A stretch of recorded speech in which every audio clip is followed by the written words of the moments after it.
নমস্কার। আমি সর্বভারতীয় তৃণমূল কংগ্রেসের এক সাধারণ সৈনিক কুণাল ঘোষ। ডিজিটাল যোদ্ধা কনক্লেভ দেখলাম, খুব ভালো লাগলো এবং খুব সময়োপযোগী এই কর্মসূচি। আমাদের সকলের প্রিয় নেতা, আমাদের সেনাপতি, সর্বভারতীয় সাধারণ সম্পাদক অভিষেক বন্দ্যোপাধ্যায়, তার বক্তব্য মন প্রাণ ছুঁয়ে গেল। এতজন তরুণ তুর্কি, সেটা অত্যন্ত পজিটিভ ইঙ্গিত দলের পক্ষে। আমার পা যদি সুস্থ থাকতো, হয়তো আমিও গিয়ে পেছনের সারিতে বসে নিচে কোথাও বসে আমি পুরোটা দেখতাম। এখন পুরোটা দেখেছি, যেটা ডিজিটালি দেখা সম্ভব। আমার শুধু একটাই কথা, যে একদম ঠিকভাবে আজকের বক্তারা গাইডলাইন দিয়েছেন, গাইডেন্স দিয়েছেন, এবং সেটা যদি সকলে একটু অনুসরণ করেন তাহলে খুব ভালো। তো আমার শুধু একটাই অনুরোধ থাকবে, তার সঙ্গে একটু সংযোজন, যে ভোট আসবে তখন নানা রকম ক্রিয়াকলাপ, সক্রিয়তা, অতি সক্রিয়তা দেখা যাবে, কিন্তু যখন অন্য সময় অপ্রিয় ইস্যু আসবে, ধরা যাক আরজিকর ইস্যু আসবে, তখনও তো ডিজিটালিও লড়াই হয়েছে, তো সকলকে তখনও তো নামতে হবে। এত জনের ভিড় দেখে ভীষণ ভালো লেগেছে, কিন্তু এই ভিড়টা যদি 1 বছর আগে অ্যাক্টিভ থাকতো, তাহলে মনে হয় সিপিএম, বিজেপি, কংগ্রেস বিরোধীরা যে কুৎসা করে আমাদের সরকারকে, মমতা বন্দ্যোপাধ্যায়ের সরকারকে বিড়ম্বনায় ফেলতে চেয়েছে, সেটা লড়াইটা আমরা আরো আগে থেকে আরো বেশি লোক নিয়ে দিতে পারতাম।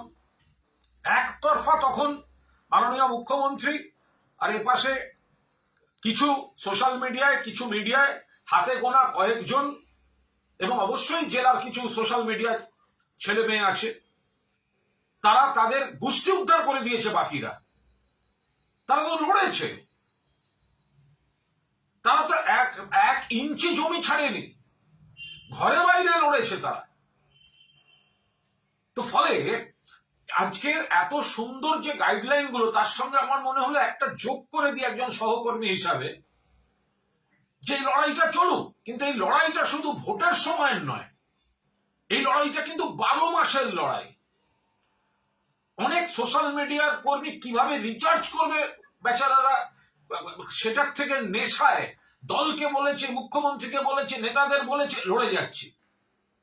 এবং খুব দুঃখের বিষয়, এখনো দলের, যখন আমরা শাসক দল, পশ্চিমবঙ্গে আমরা শাসক দল, আমরা উন্নয়নের কথা বলবো, আমরা বিজেপির বিরোধিতার কথা বলবো, বিজেপির খারাপগুলো বলবো, সিপিএম এর খারাপ মনে করাবো, কিন্তু যেহেতু আমরা সরকার পরিচালনায় কিছু অপ্রিয় ঘটনা এদিক ওদিক ঘটলে বিরোধীরা যখন সুযোগ নেবে, সেটাও তো আমরা দাঁড়িয়ে আমরা কমব্যাট করব।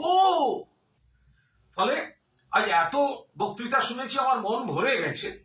শুধু আমি একটু সংযোজন করে দিলাম, যে গোটা বিষয়টা যেন শুধু ভোট কেন্দ্রিক আপনারা না থাকেন, আরজি করার সময়ও যেন সকলকে দেখা যায়, বা আরজি করার মতো ইস্যু যেগুলো একটু মানে একটু অপ্রিয় ইস্যু, সেন্সিটিভ ইস্যু, হ্যাঁ, তখন আমি পোস্ট করলে যদি আমার ইমেজ খারাপ হয়ে যায়, যদি আমাকে বেশি লোক গালাগালি করে, আমি তখন পাঁচিলে বসে থাকবো।